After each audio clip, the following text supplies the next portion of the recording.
নমস্কার বন্ধুরা, কেমন আছেন আপনারা? অবশ্যই আপনারা সবাই ভালো আছেন। বন্ধুরা, আপনারা অনেকেই কমেন্টে জানিয়েছেন যে আইসিডিএস এর ফর্ম ছাড়লে অবশ্যই জানাবেন। তো আপনাদের অত্যন্ত খুশির সঙ্গে বলতে পারছি যে আইসিডিএস এর ফর্ম ফিল আপ শুরু হয়ে গিয়েছে। তো আপনারা আইসিডিএস এর যদি নোটিফিকেশনটা না পেয়ে থাকেন, তো আমি এই ভিডিওতে আপনাদেরকে সম্পূর্ণ প্রসেস দেখাবো যে আপনারা কিভাবে আইসিডিএস এর জন্য অনলাইনে আবেদন করবেন। তো আইসিডিএস এর জন্য মোট 3টি ভ্যাকেন্সি এখানে বলেছে। 3টির মধ্যে 2টি হচ্ছে মেন, যেমন একটি হচ্ছে আইসিডিএস অঙ্গনওয়াড়ি ওয়ার্কার এবং আরেকটি হচ্ছে হেল্পার, এবং আরেকটি হচ্ছে যারা হেল্পার রয়েছেন তারা যদি প্রমোশন নিতে চান ওয়ার্কার হিসেবে, তো তারা হেল্পার থেকে ওয়ার্কারের জন্য প্রমোশনের জন্য অনলাইন এখানে আবেদন করতে পারবেন। তো বন্ধুরা, আপনারা অনলাইনে আবেদন করার জন্য এই ওয়েবসাইটে চলে আসতে পারবেন। তো এই ওয়েবসাইটের লিঙ্কটি ভিডিও ডেসক্রিপশনে দেওয়া থাকবে, আপনারা সেখান থেকে চেক আউট করে ডাইরেক্ট এই ওয়েবসাইটে চলে আসবেন। তারপরে বন্ধুরা, আপনারা অনলাইন আবেদন করার জন্য আপনাদের সবার প্রথমে যেটি করতে হবে, আপনাদেরকে রেজিস্ট্রেশন করতে হবে। তো রেজিস্ট্রেশন করার জন্য আপনারা এখান থেকে সিলেক্ট করে নেবেন আপনারা যে পোস্টের জন্য আবেদন করতে চান, আপনারা সেই পোস্টটি এখান থেকে সিলেক্ট করবেন, ওয়ার্কার না হেল্পার, আপনারা সেটি সিলেক্ট করবেন। প্রথমে সেটি সিলেক্ট করে নেবেন। সিলেক্ট করে নেওয়ার পর আপনারা দেখতে পারবেন যে প্রথমে রেজিস্ট্রেশন করার জন্য আপনারা প্রথমে এই সাইডে দেখতে পাচ্ছেন, আপনারা আপনাদের ফুল নামটি বসে দেবেন। ফুল নাম বসে দেওয়ার পর নিচে আপনারা মোবাইল নাম্বার বসাবেন। তো নাম এবং মোবাইল নাম্বার বসে দেবেন। তারপর রেজিস্টার নাও অপশন দেখতে পাচ্ছেন, আপনারা এখানে ক্লিক করবেন। রেজিস্টার নাও অপশনে ক্লিক করার পর আপনারা দেখবেন আপনাদের মোবাইলে, অর্থাৎ আপনারা যে মোবাইল নাম্বারটি ইনপুট করলেন সেই মোবাইল নাম্বারে এসএমএসের মাধ্যমে পাসওয়ার্ড জেনারেট হয়ে যাবে। আপনারা সেই পাসওয়ার্ডটি এখানে বসাবেন। আপনারা নিজে ইচ্ছে খুশি এখানে পাসওয়ার্ড বসাতে পারবেন না, তো আপনারা সেই পাসওয়ার্ডটি এখানে বসিয়ে দেবেন। তারপরে আপনারা সাবমিট অপশানে ক্লিক করবেন। তো সাবমিট অপশানে ক্লিক করে দেওয়ার পর আপনারা দেখতে পাবেন আপনারা ডাইরেক্টলি সাকসেসফুলভাবে আপনাদের ড্যাশবোর্ডে লগ ইন হয়ে যাবেন।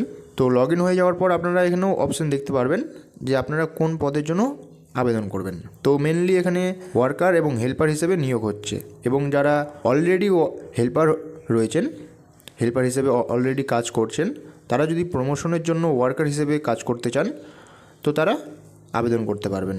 তো এখানে 2টি ভ্যাকান্সি রয়েছে, অর্থাৎ 2টি পদ রয়েছে। আপনারা যে পদের জন্য আবেদন করতে চান আপনারা সেই পদে এখানে ক্লিক করবেন। আপনারা যদি ওয়ার্কার হিসেবে কাজ করেন তো ওয়ার্কার অপশানটি সিলেক্ট করবেন। তো বন্ধুরা, যেহেতু আমি ওয়ার্কার হিসেবে কাজ করতে চাই তার জন্য আমি ওয়ার্কার অপশানটি সিলেক্ট করব।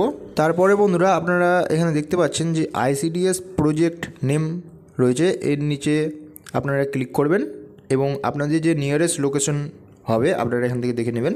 আপনারা যে লোকেশনে কাজ করতে চান সেই লোকেশনটি এখান থেকে সিলেক্ট করবেন। লোকেশনটি সিলেক্ট করে নেওয়ার পর আপনারা সাইডে দেখতে পারবেন যে আপনাদের ক্যাটাগরি রয়েছে, অর্থাৎ আপনারা কোন ক্যাটাগরির মধ্যে পড়েন, এসসি, এসটি, না ওবিসি বি, না ওবিসি এ। যদি আপনারা যে ক্যাটাগরির মধ্যে পড়েন আপনারা সেই ক্যাটাগরিটা এখান থেকে সিলেক্ট করবেন। এবং আপনাদের বলে দেই আপনাদের কাছে যেন কাস্ট সার্টিফিকেট অবশ্যই থাকে। কাস্ট সার্টিফিকেট কারণ প্রয়োজন লাগবে, পরবর্তীতে ফর্ম ফিল আপে লাগবে, দেখতেই পারবেন। তো আপনারা আপনাদের ইচ্ছে খুশি ক্যাটাগরিটা সিলেক্ট করবেন। আপনারা যে ক্যাটাগরির মধ্যে বিলং করেন সেটি সিলেক্ট করবেন। তারপরে বন্ধুরা, আপনারা সাবমিট অপশান দেখতে পাচ্ছেন, এখানে ক্লিক করবেন। সাবমিট অপশানে ক্লিক করে দেওয়ার পর আপনারা দেখতে পাচ্ছেন আপনারা নিচের দিকে চলে আসবেন। এখানে পার্সোনাল ডিটেলস অপশান রয়েছে, আপনারা এখানে আপনাদের পার্সোনাল ডিটেলস ফিল করবেন। প্রথমে আপনারা ম্যারিটাল স্ট্যাটাস সিলেক্ট করবেন, যে আপনারা ম্যারিড না আনম্যারিড না ডিভোর্স, আপনারা এখান থেকে অনেক অপশান পাবেন, দেখে নেবেন। তারপরে আপনারা এখানে দেখতে পাচ্ছেন ফাদার নেম সিলেক্ট করবেন। ফাদার নেম সিলেক্ট করে নেওয়ার পর তারপরে আপনারা এখানে মাদার নেমটি বসিয়ে দেবেন। এবং আপনারা যদি বিবাহিত হয়ে থাকেন তো মেনলি আপনারা এখানে আপনাদের হাজব্যান্ডের নামটি বসাবেন, এবং বিবাহিত না হলে আপনারা এই বক্সটি ছেড়ে দেবেন। তারপরে ন্যাশনালিটি আপনারা এখানে বসিয়ে দেবেন ইন্ডিয়ান। তারপরে নিচে দেখতে পাচ্ছেন ডেট অফ বার্থ, আপনারা আপনাদের এখানে জন্ম তারিখ বসাবেন। সাইডে দেখতে পাচ্ছেন জেন্ডার, তো জেন্ডার বসিয়ে দেবেন। এটা আপনারা সবাই পারবেন, এটা বলার কোনো প্রয়োজন নেই, তাও আপনাদের খুঁটিনাটি বলে দিচ্ছি বৃত্তান্ত। জেন্ডার বসিয়ে দেওয়ার পর আপনারা দেখতে পাবেন এখানে অলরেডি মোবাইল নাম্বারটি বসানো রয়েছে। আপনারা প্রথমে যেটি মোবাইল নাম্বার দিয়েছেন সেই মোবাইল নাম্বারটি, তো আপনারা চাইলে এবার মেল আইডিটি এখানে দিতে পারেন। তো এখানে বলে দেই মেল আইডিটি ম্যান্ডেটরি নয়, কারণ আপনারা দেখতে পারবেন যেগুলো ম্যান্ডেটরি তার পাশে স্টার চিহ্ন রয়েছে। তো আপনারা যদি চান আপনারা মেল আইডি দিতে পারেন, কোনো অসুবিধা নেই। তো আমি রেকমেন্ড করব আপনারা মেল আইডি দিয়ে দেবেন। তারপরে আপনারা নিচে চলে আসবেন, আপনারা আপনাদের ক্যাটাগরির ডিটেলস এখানে বসাবেন। তারপরে আপনারা নিচের দিকে চলে আসবেন। নিচের দিকে চলে আসার পর আপনারা দেখতে পারবেন যে ক্যাটাগরি ডিটেলস অপশন রয়েছে। তো এখানে আপনারা দেখে নেবেন যে আপনাদের কাস্টটি অলরেডি সিলেক্ট করা থাকবে। আপনারা যেটি করবেন, আপনারা আপনাদের কাস্ট সার্টিফিকেট নাম্বারটি এখানে প্রথমে বসাবেন। কাস্ট সার্টিফিকেট নাম্বারটি ভালোভাবে বসিয়ে দেবেন। তারপরে ইস্যু অথরিটি, আপনারা আপনাদের কাস্ট সার্টিফিকেটের নিচের দিকে কোণার দিকে দেখতে পারবেন যে কোন অথরিটি থেকে ইস্যু করা হয়েছে। আপনারা যদি মালদা ডিস্ট্রিক্ট থেকে বিলং করেন তো অবশ্যই মালদা সদর অপশন আপনারা এখানে লিখে দেবেন ইস্যু অথরিটি। আপনারা দেখে নিতে পারবেন নিচের দিকে লেখা থাকবে ইস্যু অথরিটি, আপনারা সেই অথরিটিটার নাম এখানে বসিয়ে দেবেন। তারপরে দেখতে পাচ্ছেন ডেট অফ ইস্যু, অর্থাৎ আপনার কাস্ট সার্টিফিকেটটি কবে ইস্যু করা হয়েছে। তো আপনারা আপনাদের কাস্ট সার্টিফিকেটে পেয়ে যাবেন, উপরে দেখবেন ডেট লেখা থাকবে এবং নিচেও ডেট লেখা থাকবে। আপনারা যে কোনো একটি ডেট বসিয়ে দেবেন, কোনো অসুবিধা নেই। ইস্যু ডেট বসিয়ে দেবেন। ইস্যু ডেট বসিয়ে দেওয়ার পর আপনারা দেখতে পাচ্ছেন ডিস্ট্রিক্টটা সিলেক্ট করবেন যে আপনারা কোন ডিস্ট্রিক্ট থেকে আপনাদের কাস্ট সার্টিফিকেটটি ইস্যু করা হয়েছে। তো আপনারা মেনলি যে ডিস্ট্রিক্ট থেকে ইস্যু করা হবে আপনারা এখান থেকে সিলেক্ট অপশানে ক্লিক করে সিলেক্ট করে নেবেন। তারপরে এখানে দেখতে পাচ্ছেন আপনারা এখান থেকে আপনাদের ভোটার কার্ড, এখানে মেনলি ভোটার কার্ডটি মেন, তো এখানে আধার কার্ড অপশন আসছে না। যদি আপনাদের কাছে ভোটার কার্ড না থাকে তো আপনারা এখানে দেখতে পাচ্ছেন ডোন্ট হ্যাভ ভোটার কার্ড, আপনারা এই অপশানটি সিলেক্ট করবেন। তো আপনাদের কাছে যদি ভোটার কার্ড থেকে থাকে তো আপনারা এখানে ভোটার কার্ড নাম্বারটি বসাবেন। ভোটার কার্ড নাম্বারটি বসিয়ে দেওয়ার পর নিচের দিকে চলে আসবেন। নিচে দেখতে পাচ্ছেন যে ডিসেবিলিটি ডিটেলস, যদি আপনারা ডিসেবিলিটি থেকে থাকেন 40% অথবা তারও অ্যাবভ বেশি, তো আপনারা এই বক্সটি ক্লিক করবেন। এবং যদি আপনারা ডিসেবিলিটি না হন, ডিসেবিলিটি অর্থাৎ পঙ্গু যারা, তাদেরকে বলছে, তো আপনারা এখান থেকে সিলেক্ট করে নেবেন। তো আমার পক্ষে না হবে, তার জন্য আমি ডিটেলসটা ফিল করছি না, ডিসেবিলিটি ডিটেলস ছেড়ে দিচ্ছি। তারপরে আপনারা নিচের দিকে চলে আসবেন। নিচের দিকে চলে আসার পর আপনারা এখান থেকে আপনাদের যে পার্মানেন্ট অ্যাড্রেস ডিটেলস, আপনারা সেই ডিটেলসটি এখানে ফিল করবেন। তো আপনাদের যে পার্মানেন্ট অ্যাড্রেস হবে আপনারা সেটি এখানে ফিল করবেন। প্রথমে আপনারা আপনাদের ভিলেজের নাম, পোস্ট অফিসের নাম ফুল আপনারা ফিল করে দেবেন।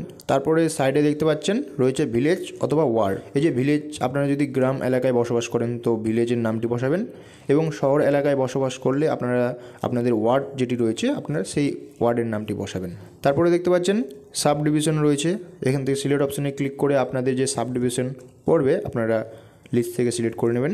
তারপরে আপনারা দেখতে পাচ্ছেন ব্লক, অলরেডি ব্লকটি সিলেক্ট রয়েছে। তারপরে নিচে চলে আসবেন। এটাও পারবেন, এটা কোনো অসুবিধা নেই, সবাই পারবেন এটা ফিল আপ করতে। তারপরে পোস্ট অফিসের নামটি ফিল করবেন, পিনকোড বসাবেন, পুলিশ স্টেশন, ডিস্ট্রিক্ট, স্টেট, এগুলো ভালো করে বসিয়ে দেবেন। তো পার্মানেন্ট অ্যাড্রেস বসিয়ে দেওয়ার পর আপনারা নিচে দেখতে পারবেন যে কমিউনিকেশন অ্যাড্রেস রয়েছে, অর্থাৎ আপনার বর্তমান অ্যাড্রেস, এবং আপনার যদি বর্তমান অ্যাড্রেস থেকে আপনি যদি অন্য জায়গায় বসবাস করেন তো আপনারা এখানে সেই অ্যাড্রেসটি বসাতে পারেন কমিউনিকেশন অ্যাড্রেসে। যদি আপনার অ্যাড্রেস অন্য জায়গায় হয় এবং আপনি অন্য জায়গায় থাকছেন, তো আপনি যেখানে থাকছেন বর্তমানে তার কমিউনিকেশন অ্যাড্রেসটি এখানে বসাতে পারেন। এবং যদি আপনার পার্মানেন্ট অ্যাড্রেস এবং প্রেজেন্ট অ্যাড্রেস যদি সেম হয়, অর্থাৎ কমিউনিকেশন অ্যাড্রেস এবং প্রেজেন্ট অ্যাড্রেস সেম হয়, তো আপনারা এই বক্সে টিক দিয়ে দেবেন জাস্ট। তারপরে বন্ধুরা আপনারা নিচের দিকে চলে আসবেন। নিচের দিকে চলে আসার পর আপনারা দেখবেন যে কোয়ালিফিকেশান ডিটেলস আপনাদের কাছে চাইবে, তো আপনারা আপনাদের কোয়ালিফিকেশান ডিটেলসটি অ্যাড করবেন। এখানে মেনলি বলে দিয়েছে আপনাদেরকে উচ্চ মাধ্যমিক পাস হতে হবে। তো আগে মাধ্যমিক ছিল, এখন উচ্চ মাধ্যমিক পাস হতে হবে। তো আপনারা যদি ওয়ার্কার হিসেবে অনলাইনে আবেদন করেন তো আপনারা ন্যূনতম উচ্চ মাধ্যমিক যেন পাস আপনাদের থাকে, তবে আপনারা আবেদন করতে পারবেন। তো এখানে আপনারা বসে দেবেন যে কত সালে আপনারা উচ্চ মাধ্যমিক পাস করেছেন। তারপরে সালটি বসে দেওয়ার পর আপনারা সাইডে দেখবেন যে কোন বোর্ড থেকে পাস করেছেন। আমার পক্ষে যেহেতু রয়েছে West Bengal council of higher secondary education, তো আপনারা আপনাদের বোর্ডের নামটি এখানে বসিয়ে দেবেন সঠিকভাবে। বোর্ডের নাম বসিয়ে দেওয়ার পর আপনারা নিচে সাইডে দেখতে পাচ্ছেন এখানে অলরেডি সিলেক্ট থাকবে ওয়েস্ট বেঙ্গল স্টেট, এবং তারপরে আপনারা নিচের দিকে চলে আসবেন। নিচে দেখবেন আরও কোয়ালিফিকেশান যদি আপনারা অ্যাড করতে চান, আপনারা যদি আরও কোয়ালিফিকেশান অ্যাড করতে চান তো এখানে কোয়ালিফিকেশান বসিয়ে দেবেন। সেই কোয়ালিফিকেশানের ডিটেলসটি এখানে ফুলফিলভাবে বসিয়ে দেবেন। যেহেতু আমার পক্ষে আরও কোয়ালিফিকেশান আমি অ্যাড করব না, আমার উচ্চ মাধ্যমিকের ডিটেলসই অ্যাড করব, কারণ যেটা চাইছে আমি সেটাই অ্যাড করব। তো আপনাদের মেনলি বলে দেই আপনারা বেশি কোয়ালিফিকেশান অ্যাড করতে যাবেন না, যেটা চেয়েছে সেটাই বসাবেন। আপনারা এখানে গ্র্যাজুয়েশন করে থাকলে আপনারা কোয়ালিফিকেশান দিতে পারেন, কোনো ব্যাপার নেই। তারপরে আপনারা সেভ করবেন। সেভ করার পর আপনারা নিচের দিকে চলে আসবেন। আপনাদের কাছে যে অপশন আসবে যে আপনাদেরকে ছবি এবং সিগনেচার আপলোড করতে হবে। তো সাইডে আবার ডিটেলসগুলো দেওয়া থাকবে, যে আপনারা যে ডিটেলসগুলি ফিল করলেন সব ডিটেলস দেওয়া থাকবে। আপনারা একবার ভালো করে দেখে নেবেন সমস্ত ডিটেলস সঠিক রয়েছে কি না। তো এখানে ছবি আপনারা ভালো করে আপলোড করে দেবেন। তো বন্ধুরা, অনেকেই বলেন কমেন্টে এসে যে বিভিন্ন প্রকার ফর্ম ফিল আপে কমেন্টে এসে বলেন যে ছবি আপলোড করতে পারেন না তারা, এখানেই তারা স্টপ হয়ে যান। তো ছবি আপলোড করার জন্য অথবা ছবি যে সাইজের এখানে বলেছে সেই সাইজের ক্রপ করার জন্য আমি ভিডিও ডেসক্রিপশনে একটি লিঙ্ক দিয়ে দেবো। সেই লিঙ্কে গিয়ে আপনারা ছবিটি এখানে যে সাইজ বলেছে সেই সাইজ মতো খুব সহজেই আপনারা ক্রপ করে এবং রিসাইজ করে আপনারা যে ফরম্যাট বলেছে সেই ফরম্যাটে বানিয়ে আপনারা এখান থেকে আপলোড করে দিতে পারবেন, কোনো অসুবিধা হবে না।